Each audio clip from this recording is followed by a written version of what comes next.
जय श्री माता जी।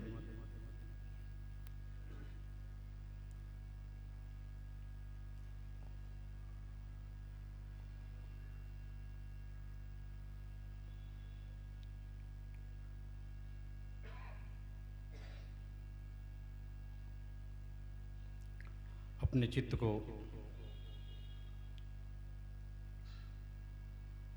अंतर्मुखी रखें।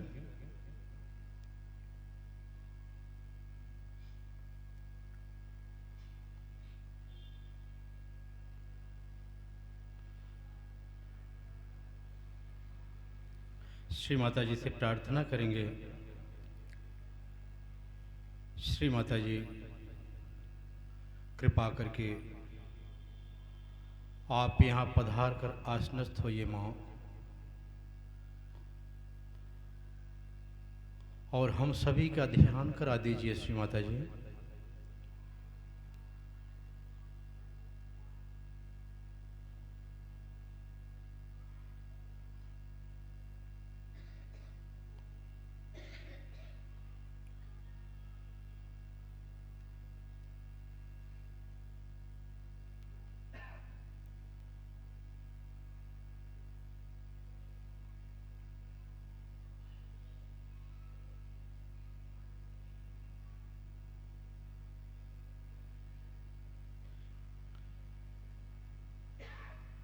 धीरे से कुंडली चढ़ा के बंधन लेंगे।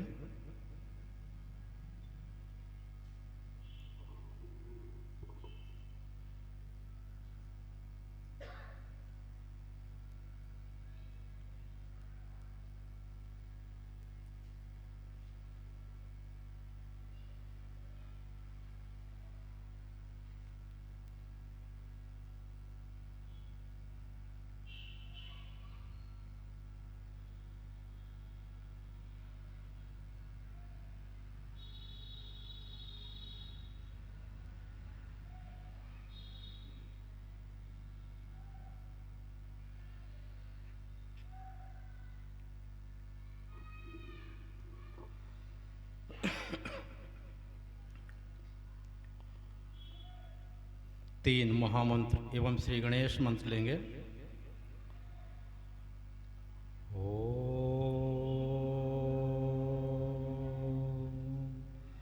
त्वमेव साक्षात् श्री महालक्ष्मी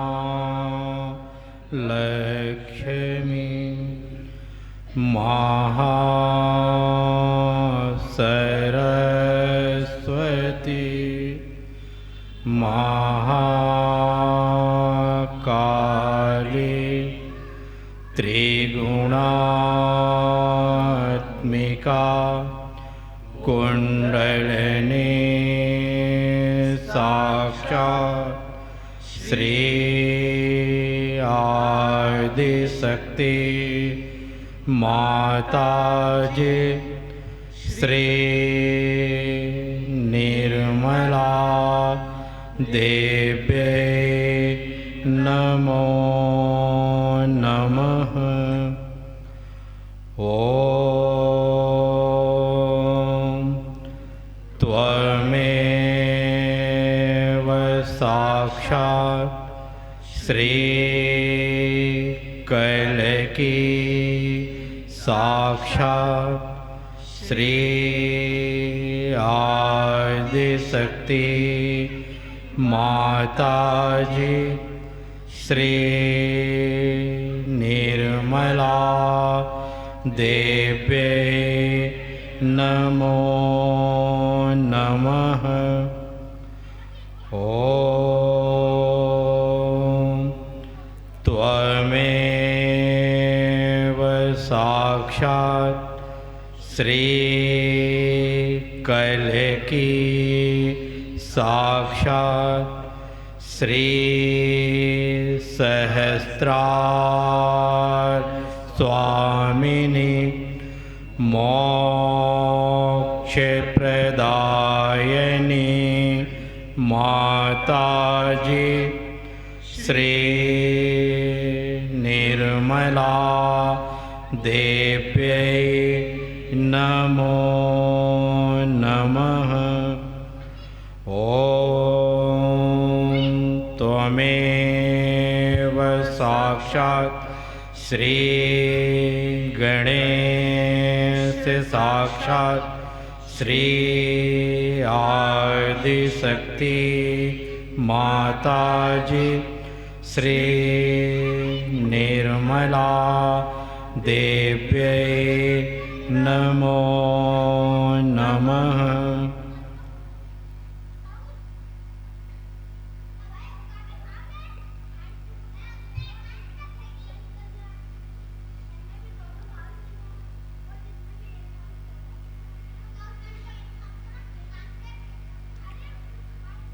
अपने चित्त को उंगलियों के अग्रभाग पे,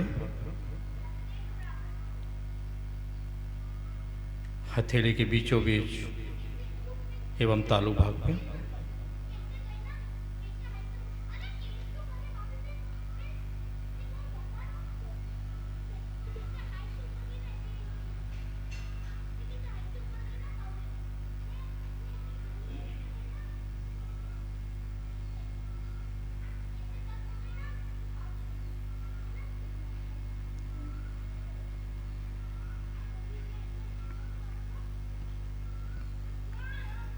श्री माता जी की वेलकम आरती करेंगे। सभी अपनी जगह खड़े हों।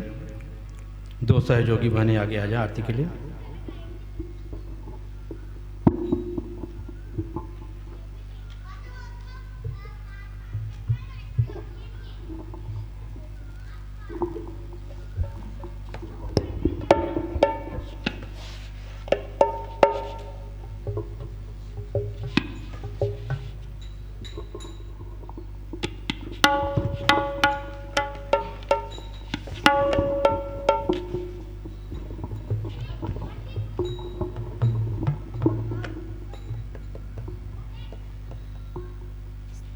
स्वागत आगत स्वागतम, हम सब करते स्वागतम।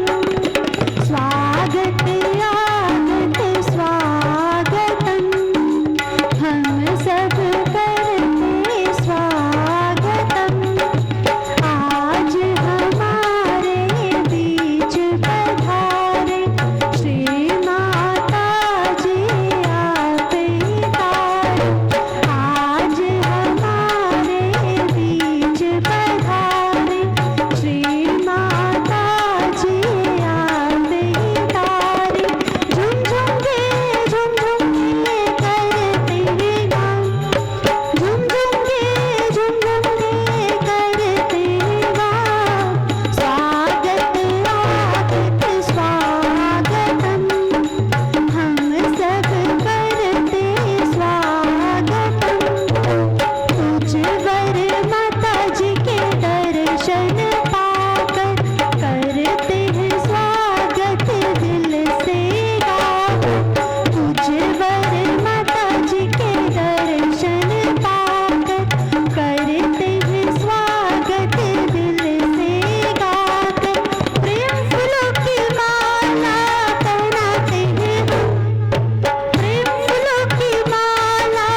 कृष्ण जिनका नाम है,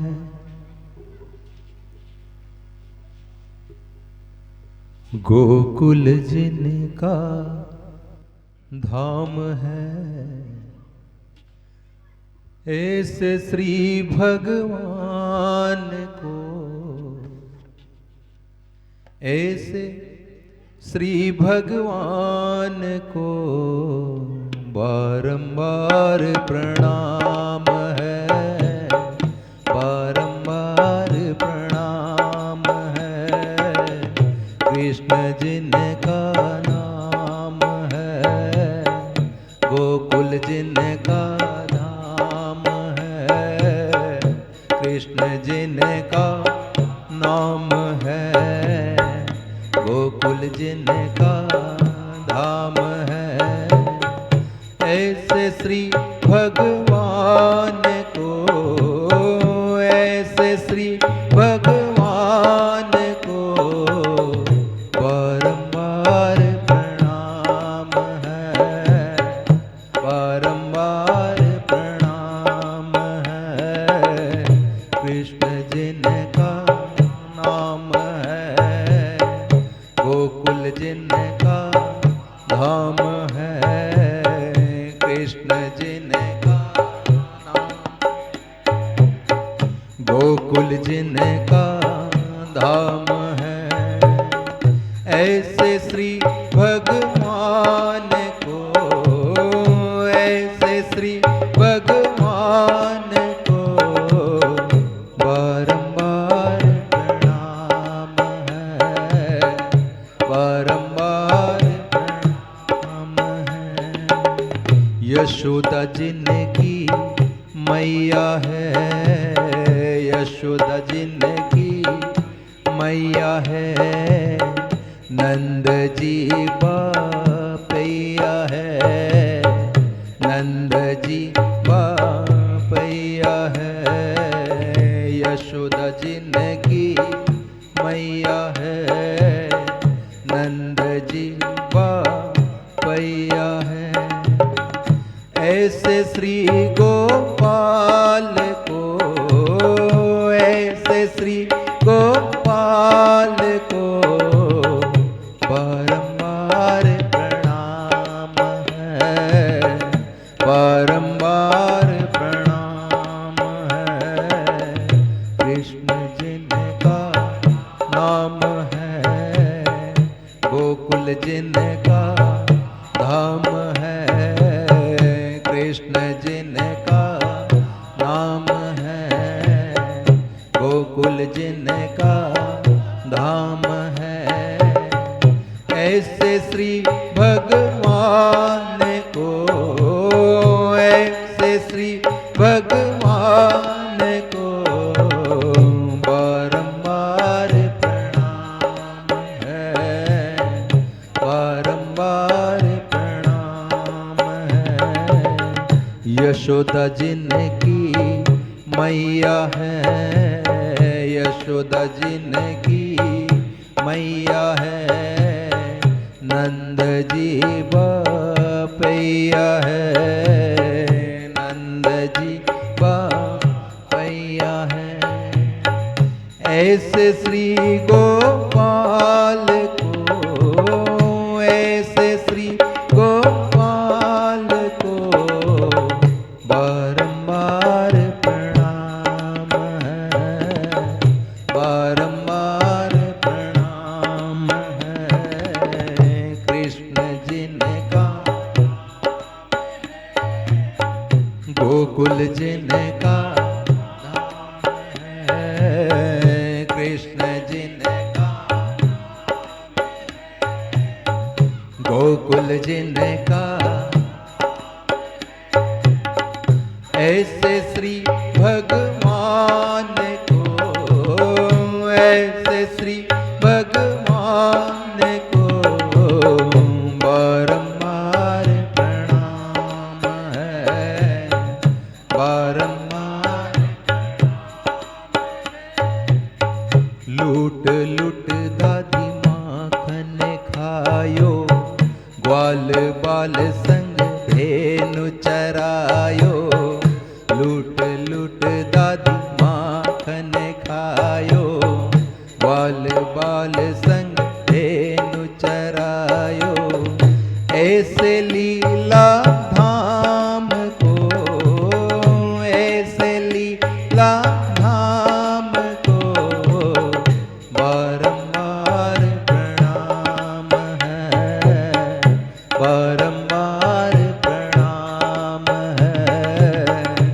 कृष्ण जिनका नाम है, गोकुल जिनका धाम है, कृष्ण जिनका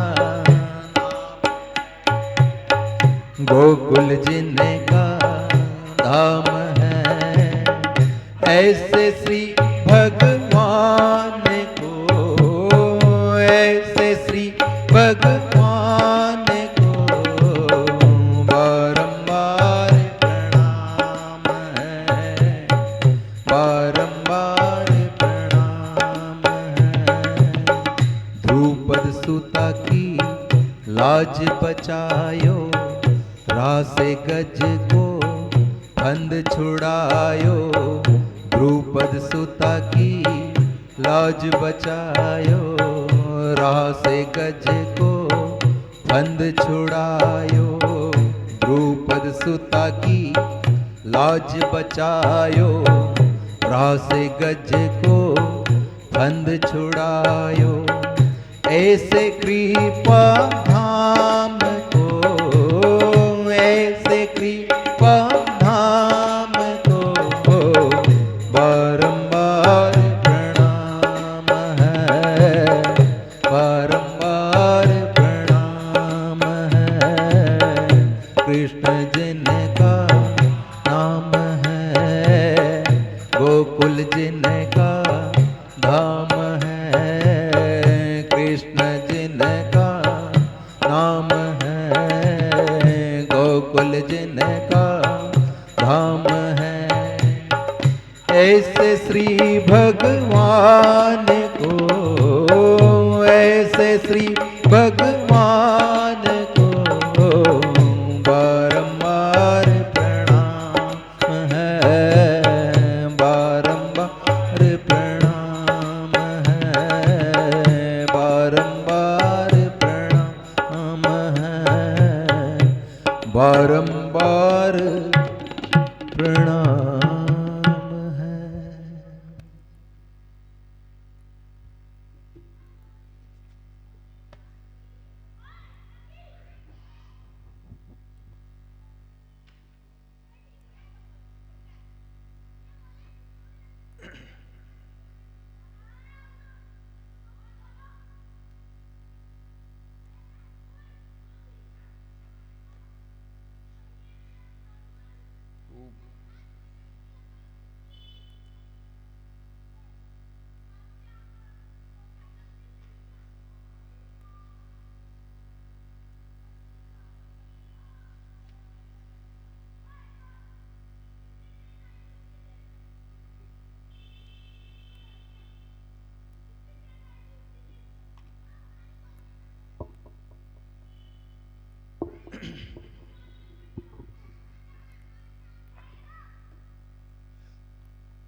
दर पे तेरे जो भी आया,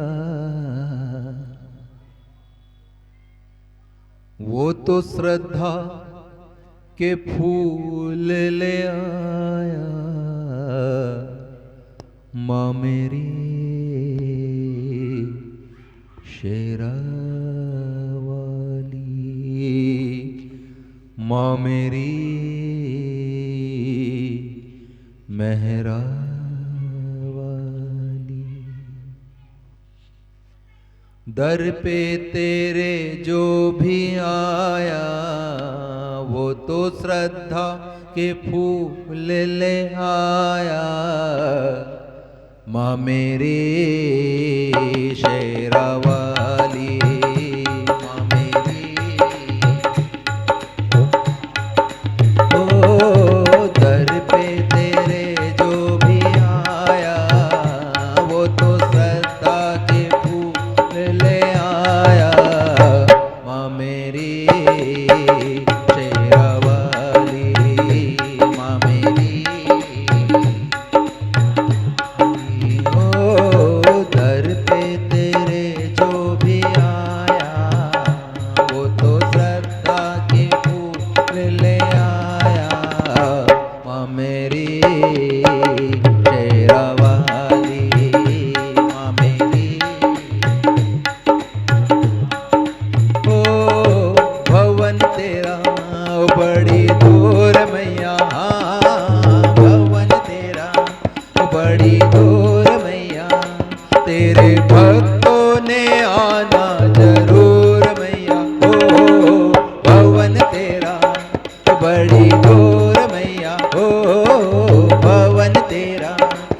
बड़ी दूर मैया, तेरे भक्तों में आना जरूर मैया। तेरे सेवक है लाखों पुजारी, तेरे सेवक है लाखों पुजारी। माँ मेरी तेरा वाली, माँ मेरी तेरा वाली। हो दर पे तेरे जो भी वो तो श्रद्धा के फूल ले। माँ मेरी शेरावाली, माँ मेरी ओ अम्बे मैया, मेरी जगदम्बे मैया। ओ अम्बे मैया, मेरी जगदम्बे मैया। तेरा भगत कभी ना अम्बे मैया। ओ अम्बे मैया, मेरी जगदम्बे मैया। ओ अम्बे मैया, मेरी जगदम्बे मैया। तेरा भगत कभी ना अम्बे मैया। तेरी सुंदर छवि है निराली, तेरी सुंदर छवि है निराली। माँ मेरी शेरावाली, माँ मेरी मेहरावाली। दर पे तेरे वो तो श्रद्धा के फूल ले आया। माँ मेरी माँ मेरी शेरावाली। ओ अर्ज मेरी मैया मंजूर करो, हाँ अर्ज मेरी मैया मंजूर करो। खाली झोली मेरी भरपूर करो। ओ अर्ज मेरी मैया मंजूर करो। ओ अर्ज मेरी मैया मंजूर करो। खाली झोली मेरी भरपूर करो। अपना सेवक ना भेजो माँ खाली, अपना सेवक ना भेजो माँ खाली। माँ मेरी शेरावाली, माँ मेरी मेहरावाली। ओ दर पे तेरे जो भी आया, वो तो श्रद्धा के फूल ले आया। माँ मेरी शेरावाली, माँ मेरी मेहरावाली। माँ मेरी शेरावाली, माँ मेरी मेहरावाली।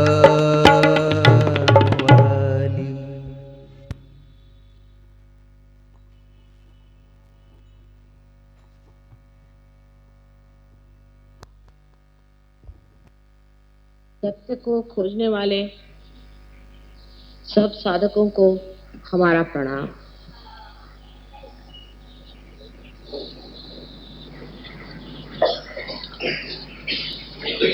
आज का मधुर संगीत आज के विषय से बहुत संबंधित है, जिसके लिए मैं देबू चौधरी को बहुत बहुत धन्यवाद देती हूँ। सभी सहज व्यवस्था हो जाती है।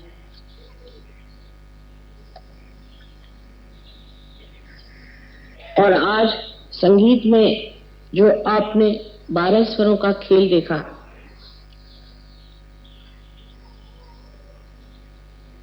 वहीं हमारे अंदर भी ऐसा ही सुंदर संगीत निर्माण हो सकता है। ये जो कुंडलिनी के अष्टचक्र आप देख रहे हैं, जो कि मूलाधार चक्र, मूलाधार स्वाधिष्ठान, नाभि, हृदय, विशुद्धि, आज्ञा और सहस्त्रार। इसके अलावा हमारे अंदर सूर्य और चंद्र के भी चक्र हैं। इसी प्रकार ब्रह्मरंध्र को छेदने बाद भी 3 और चक्र हमारे अंदर कार्य करते हैं, जिसे हम अर्धबिंदु, बिंदु और वलय कहते हैं। ये सारे हमारे अंदर स्वर हैं। जैसे अगर सा से शुरू करें तो 7 स्वर सारे ग म प ध नि सहस्त्रार पे नी जाकर के पहुंचता है। इसी प्रकार इन सब चक्रों को जो शक्ति देते हैं ऐसे ग्रह भी हैं। जैसे मूलाधार पे मंगल, स्वादिष्ठान पे बुध, नाभि पर गुरु, हृदय पे शुक्र, विशुद्धि पर शनि, आज्ञा पे सूर्य और सहस्त्रार पे सोमवार, जो कि शिव जी का या देवी का स्थान माना जाता है, आदिशक्ति का।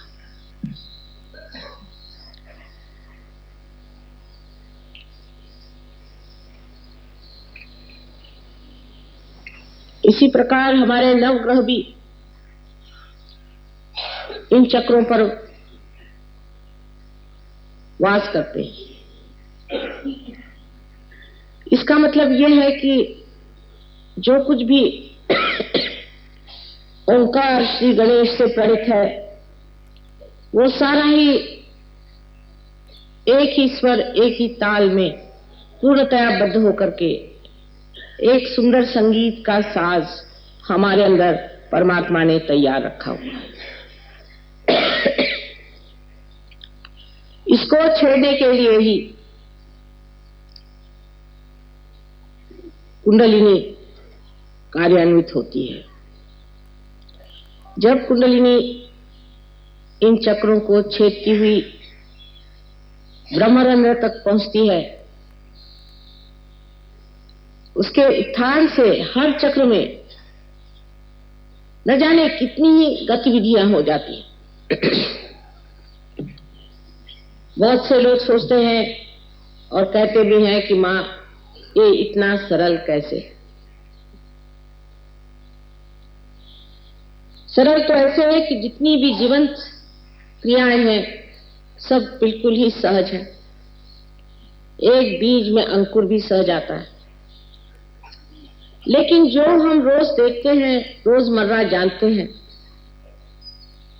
उसके प्रति हमें कोई भी प्रश्न खड़ा नहीं होता। उसे हम मान से लेते हैं। जैसे कि आपके श्वास की क्रिया जो है ये कितनी सहज है। इसके लिए अगर आप किसी गुरु के पास जाना पड़े या कुछ ग्रंथ पढ़ना पड़े या कोई लाइब्रेरी में जाना पड़े तो कितने लोग जीवित रहेंगे। ये हृदय का जो स्पंदन अनहद हर घड़ी अपने आप ही कार्यान्वित रहता है, उसको अगर चलाने के लिए हमें बाह्य से कोई उपचार करना पड़ता तो कितने लोग इस संसार में जीवित पैदा होते। ऐसी अनेक विध चीजें जो जीवंत हैं हम देखते हैं।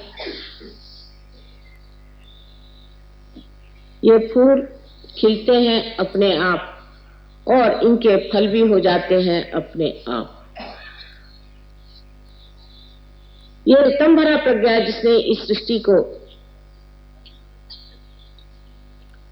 पूरी तरह से आशीर्वादित किया है, वो ये सारे जीवंत कार्य हर क्षण हर पल करती रहती है। इतना ही नहीं, इसका चयन इतना अद्वितीय है कि उसका अनुमान हम अपने मानवीय बुद्धि से नहीं लगा सकते। माने एक आम के पेड़ में सिर्फ आम ही लग सकता है। एक हिंदुस्तानी के घर हिंदुस्तानी ही पैदा होता है। मेरा मतलब ये नहीं कि हिंदुस्तानी से है कि वो कोई ब्रांड लेके आता है, लेकिन उसकी शक्ल सूरत से आप जानते हैं कि हिंदुस्तानी। ये जो चयन है, ये जो चॉइसेस है, ये कितने गहन और कितने गणित से बने हुए हैं कि उसका अंदाजा हमारे दिमाग में आ ही नहीं सकता।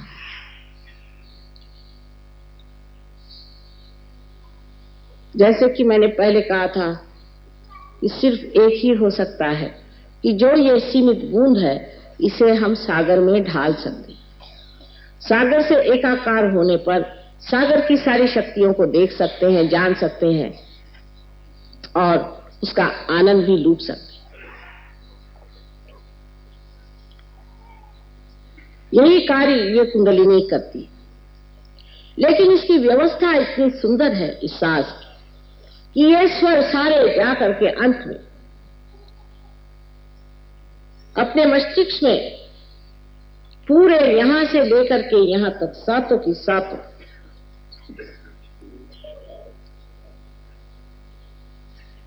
जिन्हें कि हम कहते हैं चक्रों के पीठ, पूरी तरह से अपने कार्य में संलग्न होते हैं। ये 7 चक्र जो हम नीचे देखते हैं उनके पीठ हमारे मस्तिष्क के, यहां से शुरुआत करिए या यहां से शुरुआत करिए तो मूलाधार आदि सब करते हुए यहां आपके हृदय चक्र, और हृदय के बाद यहां तक आप आज्ञा चक्र पे आ जाते हैं और यहां विशुद्धि चक्र है। ये तो सारा कुछ आप किताबों से जान सकते हैं, लेकिन जिसने आपको बनाया उसकी कमाल देखिए कि 7 स्वर बनाने के बाद उसके जो पीठ है, जो उसके हर एक स्वर का निनाद इन 7 पीठों से बने हुए इस मस्तिष्क में, इस ब्रेन में किस तरह से घुमाया जाता है, उसकी जो शक्ति है उसको किस तरह से एक सुंदर सुगठित तालबद्ध स्वर में आलापा जाता है। ये एक कमाल की चीज है जिसे देखते ही बनता है। इस कमाल को हम इसलिए नहीं देख पाते कि हमारी दृष्टि ही बाहर की ओर है, और अगर कहा जाए कि आप अंदर की ओर दृष्टि ले जाएं तो आप कहेंगे कि ये कैसे करें मां, ये तो मुश्किल काम है। आप अब इस वक्त मेरी बातचीत सुन रहे हैं, आपका सारा चित्त मेरी ओर है, लेकिन अगर कोई घटना घटित हो जाती है तो आपका चित्त वहां आकर्षित हो जाता है। उसी प्रकार कुंडलिनी का जागरण जब होता है तो जो आपका चित्त बाह्य में फैला हुआ है वो एकदम अंदर की तरफ दौड़ता है, और जैसे कोई एक कपड़ा चारों तरफ फैला हुआ, उसके अंदर से कोई चीज उसे ढकेलती हुई ऊपर की तरफ ले जाती है, इस प्रकार कुंडलिनी सहस्त्रार पे आने पर उसे चाक कर देती है। लेकिन उसका चाक करना भी इतना सुंदर है कि जब वो भेद होता है तो उस कुंडलिनी का प्रकाश उस सारे चादर में फैल जाता है। जो कहा है कि राम रंग रसभीनी,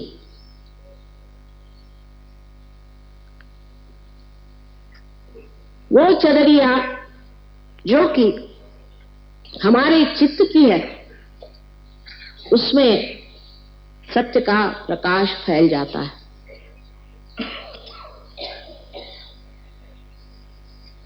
अब इतनी सुंदर रचना है कि हृदय चक्र बराबर यहां बीचों बीच है, जहां पर कि हमारा ब्रह्मरंध्र छेदन होता है। ब्रह्मरंध्र का छेदन उस जगह है जहां हमारा हृदय। इसका मतलब यह है कि हमारे हृदय में जब तक परमात्मा को पाने की इच्छा नहीं होगी तब तक ये भेदन ठीक नहीं हो सकता। सारा काम हृदय का है, ये समझने की बात है। आप लोगों ने बुद्धि से मेरी बात समझ ली है, बुद्धि से समझने की बात ठीक, लेकिन जब तक ये हृदय से संचारित नहीं होगी, जब तक ये हृदय से सर्कुलेट नहीं होगी, तब तक हमारे अंग अंग में ये बसने वाली चीज नहीं है, क्योंकि हृदय में ही हमारे आत्मा का स्थान है। इसलिए ये समझ लेना चाहिए कि हृदय को छेड़ने के लिए पहले हमें अपने हृदय को खोल देना चाहिए। इस हृदय में आत्मा का वास है, जिसके ऊपर 7 रंगों में इन 7 पीठों से प्रकाश फैला हुआ। इतना निकट का संबंध हमारे इस मस्तिष्क का, ब्रेन का और इस हृदय का। लेकिन आज हमारा हृदय एक तरफ काम करता है, शरीर दूसरी तरफ काम करता है और बुद्धि तीसरे तरफ खींचती है। इसमें कोई समग्रता नहीं। समग्र माने सब अग्रों में से एक ही सूत्र जाना चाहिए। इसमें कोई इंटीग्रेशन नहीं है। इसीलिए हम अपने से ही रोज लड़ते रहते हैं, अपने से ही रोज झगड़ा रहता है। किसी का एक चक्र अच्छा है तो दूसरा खराब है, दूसरा चक्र अच्छा है तो तीसरा बिल्कुल कमजोर हो चुका, चौथा बेकार हो चुका। और इन चक्रों की लड़ाई में ही सब तरह की दुविधा, परेशानी, चिंता, बीमारियां आ जाती हैं। और ये सारे चक्र भी पंचमहाभूतों से, एलिमेंट से बने हैं। और एक शेर कहा है कि मौत क्या है, इन्हीं अज़दा कस परेशान होना। जब ये चक्र परेशान हो जाते हैं तो मौत आ जाती है। ये चक्र सारे की सारे जिन पीठों से संचालित होते हैं, गवर्न होते हैं, वो पीठ हमारे मस्तिष्क में, और हमारे मस्तिष्क से ही सेंट्रल नर्वस के साथ इन सारे चक्रों का चलन वलन हो सकता था, लेकिन होता नहीं है। पैरासिम्पैथेटिक नर्वस सिस्टम से ही हम इन चक्रों को संचालित करते हैं। जब तक हम पैरासिम्पैथेटिक पर अपना प्रभुत्व न जमा ले, जब तक हमारा संबंध वो ऑटोनॉमस नर्वस सिस्टम जिसको हम नहीं चला सकते, ऐसी स्वयं चालित के स्वयं पर अपना जोर न जमा ले, तब तक न हम बदल सकते हैं, न दुनिया बदल सकती है। बाहर से आप किसी चीज को ठीक कर लें, किसी पेड़ में अगर कोई खराबी हो जाए तो उसके अगर आप किसी पत्ते को ट्रीटमेंट दे दें तो शायद वो थोड़ी देर के लिए ठीक भी हो जाए, लेकिन असली बीमारी उसके जड़ में है। और उसके अंदर जो रस रास्ता है, जब तक उसमें आप दवा नहीं देंगे तब तक वो पेड़ आप बचा नहीं सकते। और इतना ही नहीं कि 7 पीठों का यहाँ सम्मिलन है। यहाँ 3 जो शक्तियां हमारे अंदर प्रवाहित हैं, हमारी इच्छा शक्ति, क्रिया शक्ति और धर्म शक्ति, जिससे हमारा उत्क्रांति का पथ बनता है, जिससे हम इवोल्यूशनरी प्रोसेस में जाते हैं। ये तीनों ही शक्तियां एकत्रित हो जाती हैं। इस प्रकार इस मस्तिष्क में 7 चक्र और 3 शक्तियों का समन्वय होता है। लेकिन उनमें रिलेशनशिप, उनकी दोस्ती मात्र होती है, इंटीग्रेशन नहीं होता, समग्रता नहीं है। जैसे कि एक ही स्वर में, एक ही ताल पर 7 स्वर नाचे, ऐसी स्थिति तभी आती है जब उनके मणि के छिद्र से एक ही कुंडलिनी जैसे कि डोर पुरोई जाती है, उस तरह से पूरी तरह से भेद करती हुई यहाँ पर सहस्त्रार को भेद देती है। यह सहस्त्रार के बारे में जितना भी कहा जाए कम है। सहस्त्रार जो हमारा आखिरी चक्र है, इसमें 1000 पंखुड़ियां हैं, जो कि वास्तविक हमारे अंदर जो 1000 नाड़ियां हैं। डॉक्टर लोग इस पे कभी कभी बड़ा झगड़ा उठाते हैं कि नहीं 982 है या कुछ है।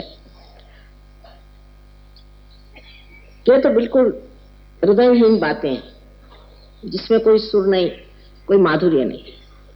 1000 उसमें पंखुड़ियां हैं, जो कि इन नाड़ियों को तेजोमय करती हुई ऐसी दिखाई देती हैं जैसे कि किसी कमल पुष्प में 1000 पंखुड़ियां हो और वो पंखुड़ियां सजीव होकर के और बड़ी सुंदरता से उनका प्रकाश आपस में झिलमिल मिलता।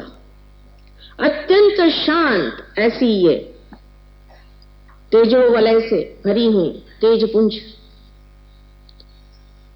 ज्योतियां जैसे कि पंखुड़ियां हो, इस तरह से प्रकाशित होकर के और आंदोलन करती रहती है। इस आंदोलन से जो हमारे अंदर आनंद निर्माण होता है उसे निरानंद कहते हैं। निरानंद माने केवल आनंद, एब्सोल्यूट जॉय। उसमें कोई दूसरी चीज नहीं बच जाती। आनंद में दो चीज सुख और दुख नहीं होता, केवल आनंद मात्र, और वो मौन ही में जाना जाता है। जैसे कबीरदास जी ने कहा था कि जब मस्त हुए फिर क्या बोले। वो जो एक श्रेष्ठों की, योगियों की स्थिति है, उस निरानंद स्थिति में उतारने के लिए जब कुंडलिनी इतनी तत्पर है तो सिर्फ थोड़ी सी उसकी सहायता करने से वो आपको उस ओर पहुंचा सकती है जहां इस निरानंद का सागर आपके सम्मुख लहलाता है। इतनी काव्यमय कुंडलिनी की शक्ति है, इतना सुंदर उसका चलन वलन है कि देखते ही बनता है। हालांकि कुछ कुछ लोगों में मैं देखती हूं कि कुंडलिनी आहत है, स्थिति में कुंडलिनी। कहीं कहीं देखती हूं कि जैसे कोई कमजोर मां छटपटाती हुई किसी तरह से अपने बच्चे को पुनर्जन्म देने के लिए धीरे धीरे उठती है, गिरती है, उठती है, गिरती है। इस प्रकार कुंडलिनी बिचारी, जो कि हजारों जन्म में आपके साथ थी और आज फिर आपके साथ आई हुई है, पूर्णतया प्रयत्न करती है कि किसी तरह से मेरे बच्चे को उसका जन्म मिले। ये करुणामयी मां, प्रेममयी मां, ये आपको किसी तरह से तकलीफ कैसे दे सकती, जिसने हजारों वर्षों से यही प्रतीक्षा की कि मेरा बेटा किसी न किसी दिन इस शुद्ध इच्छा को पूरित करे और इस योग को प्राप्त करे, वो आपको किसी प्रकार से भी दुख नहीं दे सकते।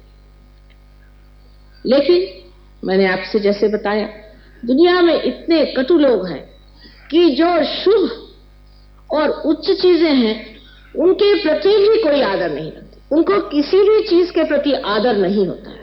वास्तव में ये लोग स्वयं का भी आदर नहीं करते, इसलिए ये समझ ही नहीं सकते कि संसार में कोई चीज उच्च हो सकती है या ऐसी कोई विशाल चीज हो सकती है या ऐसी कोई महान चीज हो सकती है जो पूर्णतया पवित्र हो।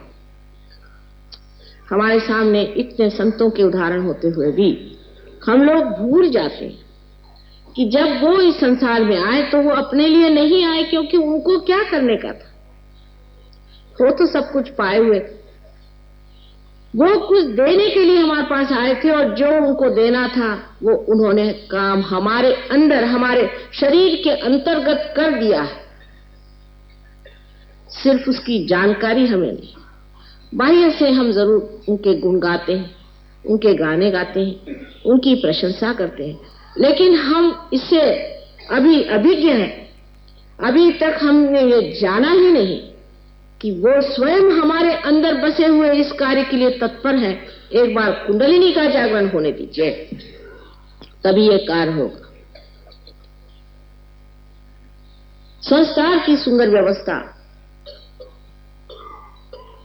ऐसी है कि अगर आप अपने ब्रेन को काट दें और ट्रांसफर सेक्शन में उसे देखें, वास्तविक ऐसे दिखाई देगा जैसे कि कमल की पंखुड़ियां इस तरह से चारों तरफ लगी हुई। संस्कार की दूसरी संसार में आप देखिए कि श्री फल माना जाता है, देवी का फल, जिसे हम लोग नारी कहते हैं। इसकी तुलना हर बार अपने ब्रेन से होती है। आपको आश्चर्य होगा कि ऋतंभरा प्रज्ञा ऐसी है कि आप नारियल के पेड़ के या पेड़ों के नीचे सो जाइए, आज तक कहीं भी ऐसी वारदात नहीं हुई कि नारियल का पेड़ किसी पशु पर या किसी मनुष्य पे गिरा। क्या आप इस कमाल से परिचित हैं? जब तक आप समुद्र के किनारे नहीं जाएंगे तब तक आप इस कमाल को नहीं देख सकते। और समुद्र में भी एक कमाल देखिए कि नारियल के पेड़ जो समुद्र के किनारे में होते हैं, हालांकि इतनी जोर की हवा और बरसात और मानसून का थपेड़ा होते हुए भी सारे नारियल के पेड़ उस समुद्र के ओर झुक जाते हैं, क्योंकि वो हमारा गुरु तत्व है। क्योंकि वो हमारा गुरु है, इसलिए उसके आगे झुके रहते हैं, नतमस्तक रहते हैं। उनकी समझ सहज और नैसर्गिक है, नेचुरल है, और हमारी समझ अभी बहुत ऊंची होने के कारण इतनी नैसर्गिक नहीं रही। हम जरूरत से ज्यादा कुछ लंबे हो गए। अगर आप जरूरत से ज्यादा लंबे हो जाइएगा तो बहुत सी चीजें जो पाने की है कभी कभी खो जाती हैं, या अगर जरूरत से ज्यादा नाटे हो जाइए तो भी वो चीज खो ही जाती है। इसका मतलब यह है कि जब तक आप मध्य मार्ग में नहीं रहेंगे तब तक आपकी कुंडलिनी का जागरण बड़ा कठिन कार्य। लेकिन तो भी आजकल परमात्मा की कृपा इतनी जबरदस्त है, इतनी अनुकंपा उनकी बह रही है, मैं स्वयं आश्चर्य करती हूं कि हजारों लोग एक साथ पार हो जाते हैं। हालांकि इसके बारे में भृगु मुनि ने अपनी नाड़ी ग्रंथ में लिखा था कि ऐसा होगा और सबकी बीमारियां अपने आप ठीक हो जाएगी, सबकी तकलीफें दूर हो जाएंगी और कुंडलिनी सहज में ही जागृत हो जाएगी। आप सोचिए कि इस देश में भृगु मुनि का इतिहास में कौन सा समय कहते हैं, लेकिन हजारों वर्ष पूर्व भृगु मुनि हो गए और उन्होंने भी कुंडलिनी के बारे में बताया था कि सहज में ही कुंडलिनी जागृत होगी। इसका मतलब वही जानते थे। लेकिन हम हमारे देश के जो लेखक हैं, हमारे देश के जो प्रवक्ते हैं, दृष्टा हैं, बड़े बड़े ऊंचे संत साधु हैं, इतने ही नहीं, यहाँ के जो अवतरण हो गए उनके बारे में कितना जानते हैं। आज ही किसी ने पूछा कि मां, शिवरात्रि में क्या महत्व है, क्या शिव जी का जन्म हुआ था? शिव जी का जन्म तो होता नहीं, क्योंकि जो सदाशिव हैं उनका जन्म होने का कोई मतलब ही नहीं लगता। लेकिन शिवरात्रि का अर्थ यह है कि यह महारात्रि, जिस वक्त सारा संसार परब्रह्म स्थिति में सो रहा था, यह महारात्रि परब्रह्म था, सो रहा। जैसे हम सो जाते हैं तो हमारी सृष्टि सारी हमारे साथ सो जाती है, इसी प्रकार यह सारी सृष्टि सो गई।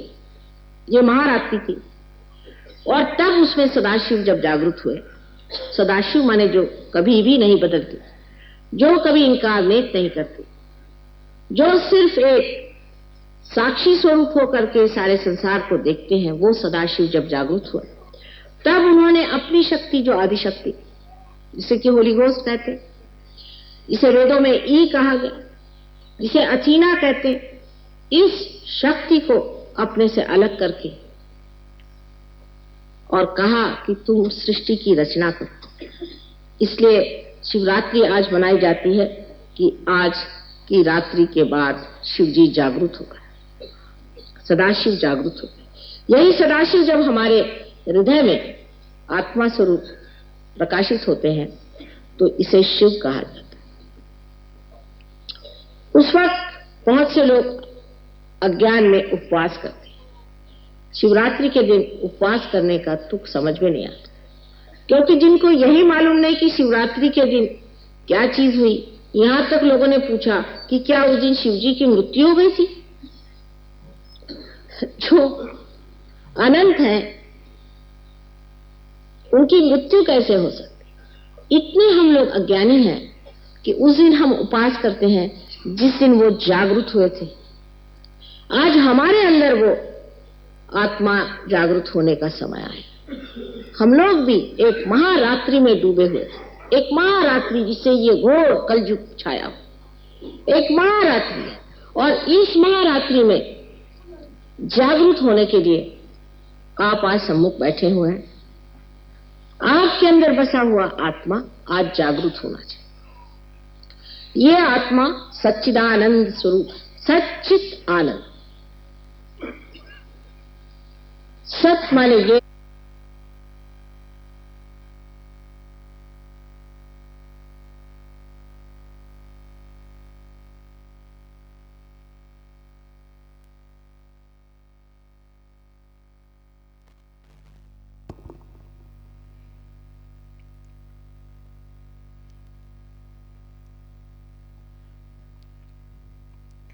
धीरे धीरे आंखें बंद कर लें।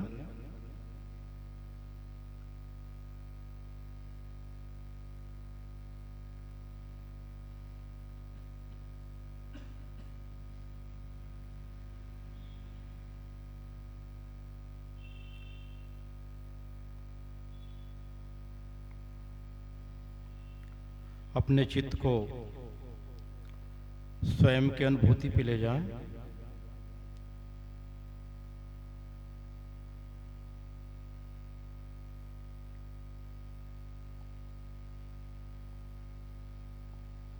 उल्टे हाथ में अनुभूति नहीं है, सीधा हाथ भूमि माँ में रख लें। सीधे हाथ में अनुभूति नहीं है तो उल्टा हाथ आकाश की ओर कर लें। और ऐसे साधक जिन्हें कुछ भी समझ नहीं आ रहा, दोनों हाथ भूमि माँ में रख लें।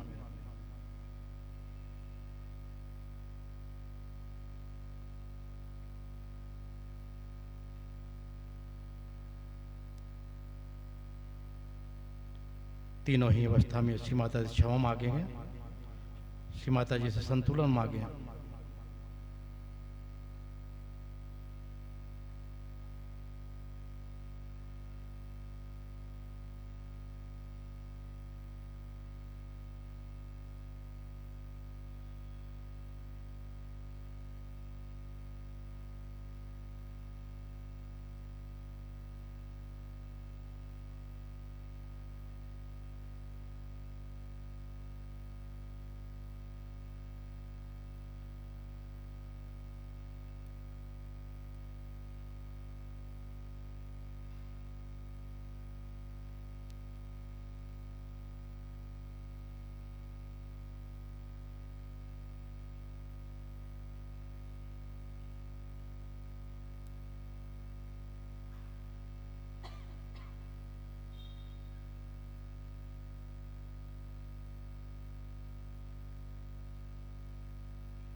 दोनों हाथ श्री माता जी की ओर।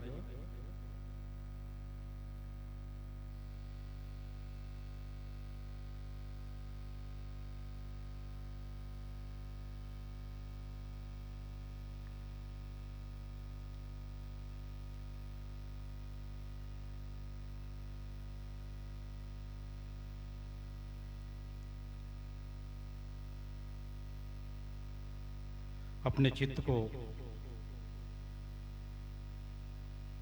मूलाधार चक्र पे ले जाएं। श्री माता जी से प्रार्थना करेंगे, श्री माता जी आप ही श्री गणेश हैं माँ, कृपा करके हमसे जाने अनजाने में जो भी कार्य हुए हो माँ आपके विरोध में, कृपा करके हमें क्षमा करें माँ, और आपके प्रेम और करुणा की शक्ति प्रदान कीजिए श्री माता जी।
अपना सीधा हाथ बाएं हृदय पे रखेंगे।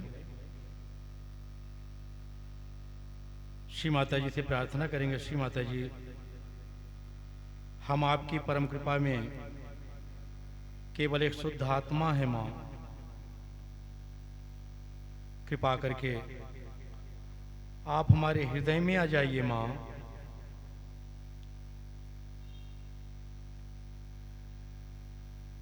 आपके चरण कमल हमारे हृदय में स्थापित कीजिए श्री माता जी।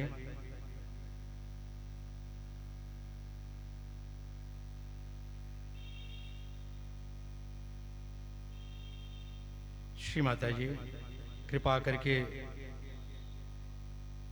हमारे हृदय को आपके प्रेम और करुणा की शक्ति प्रदान कीजिए माँ।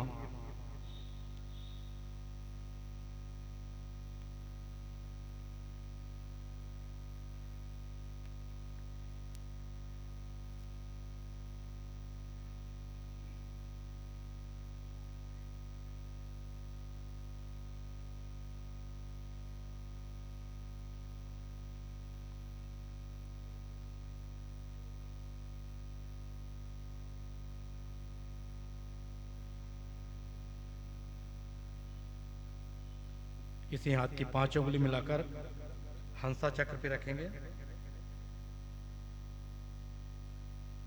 श्री माता जी से प्रार्थना करेंगे, श्री माता जी हमें इतना विवेक प्रदान कीजिए माँ कि हम स्वयं को सुधार सकें।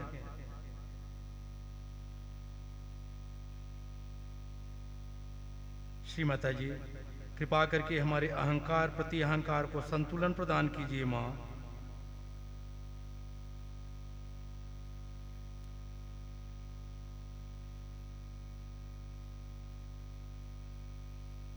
श्री माता जी आप ही हंस चक्र स्वामिनी है माँ।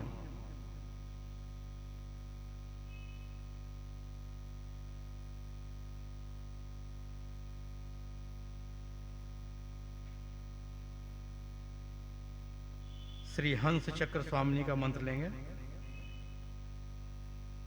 ओम त्वमेव साक्षात् श्री हंस चक्र स्वामिनी साक्षात् श्री आदिशक्ति माताजी श्री निर्मला देव्यै नमो नमः। सीधा हाथ तालु भाग पे। श्री माता जी आप ही सहस्त्रार स्वामिनी है माँ, ब्रह्मरंद स्वामिनी है। आदि शक्ति हैं श्री माता जी। कृपा करके सामूहिकता के सहस्त्रार में आ जाइए माँ। सामूहिकता का सहस्त्र कमल खोल दीजिए माँ।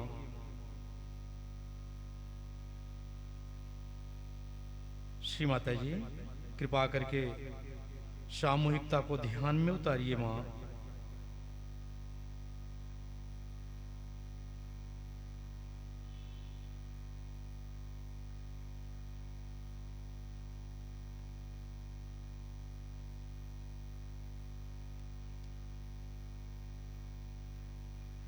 सहस्त्रार स्वामी का मंत्र लेंगे।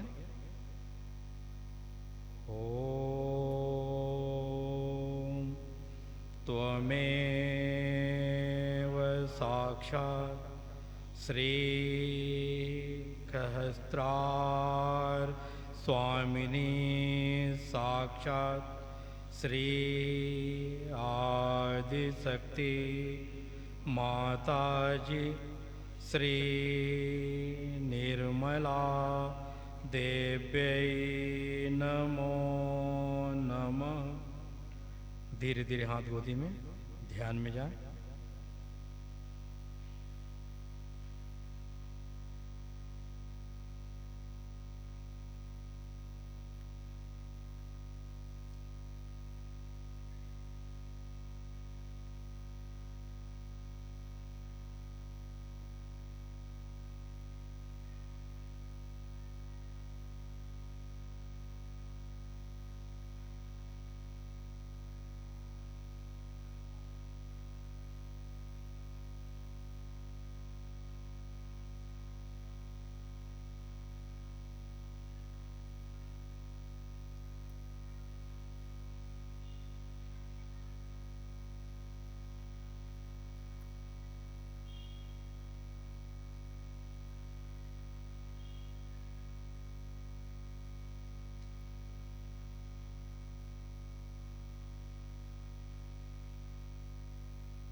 धीरे धीरे आंखें खोलें, श्री माता जी को देखें।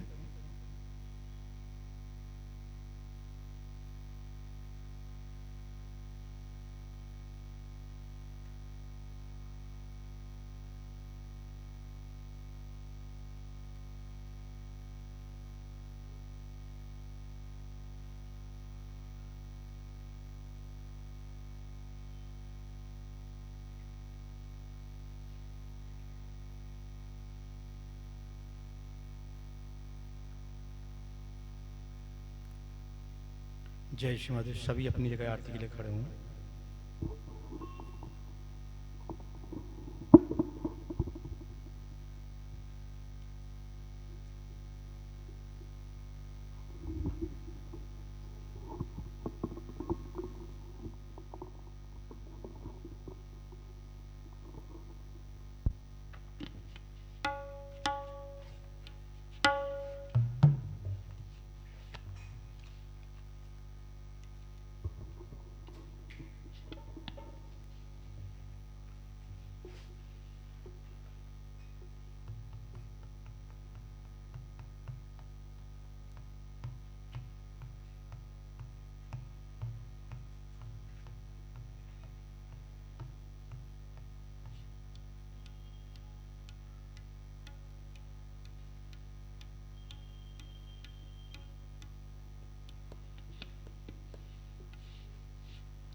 सबको दुआ देना माँ, सबको दुआ देना। जय निर्मल माता जी, जय निर्मल माता जी, दिल में सदा रहना माँ, सबको दुआ देना, सबको दुआ देना माँ, सबको दुआ देना।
त्वमेव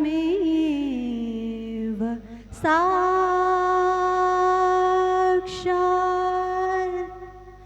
श्री महालक्ष्मी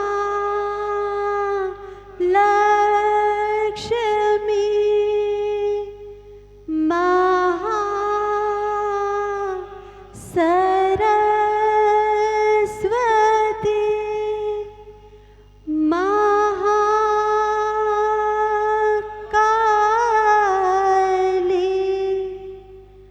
त्रिगुणात्मिका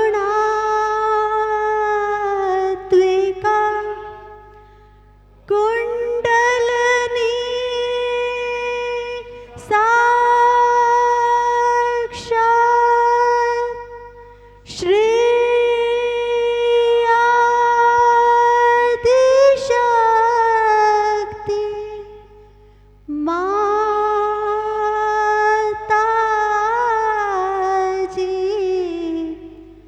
श्री निर्मला देवै नमो नमः। ॐ त्वमेव साक्षात् श्री कल्की साक्षात् श्री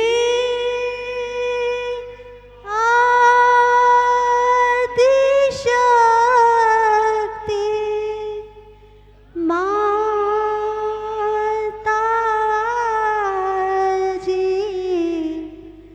श्री निर्मला देवै नमो नमः। ॐ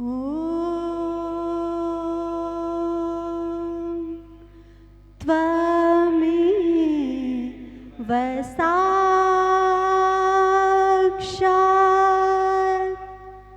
श्री कल्की साक्षात् श्री सहस्रार स्वामिनी मोक्ष प्रदायिनी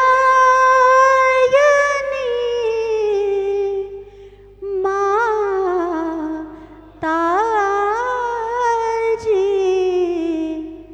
श्री निर्मला देवै नमो नमः। श्री निर्मला देवै नमो नमः। श्री निर्मला देवै नमो नमः। बोलो श्री आदिशक्ति माताजी श्री निर्मला देवी की।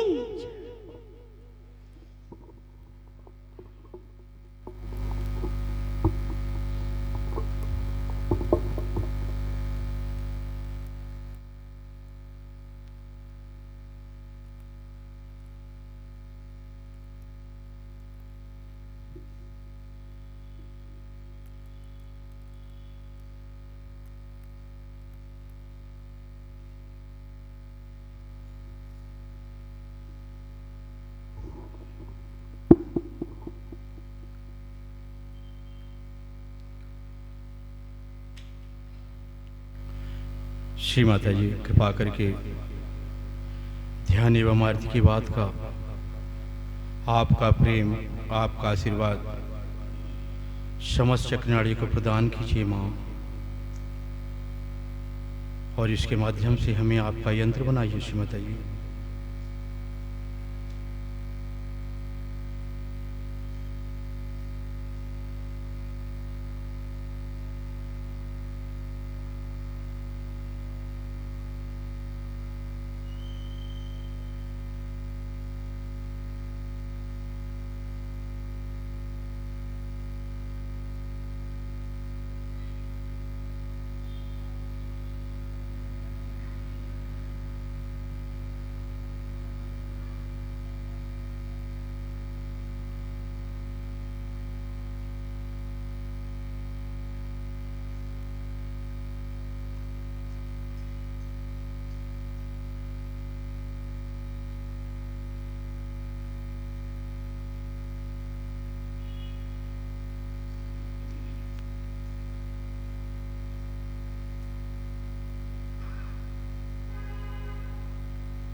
कलेक्टिव बंद है।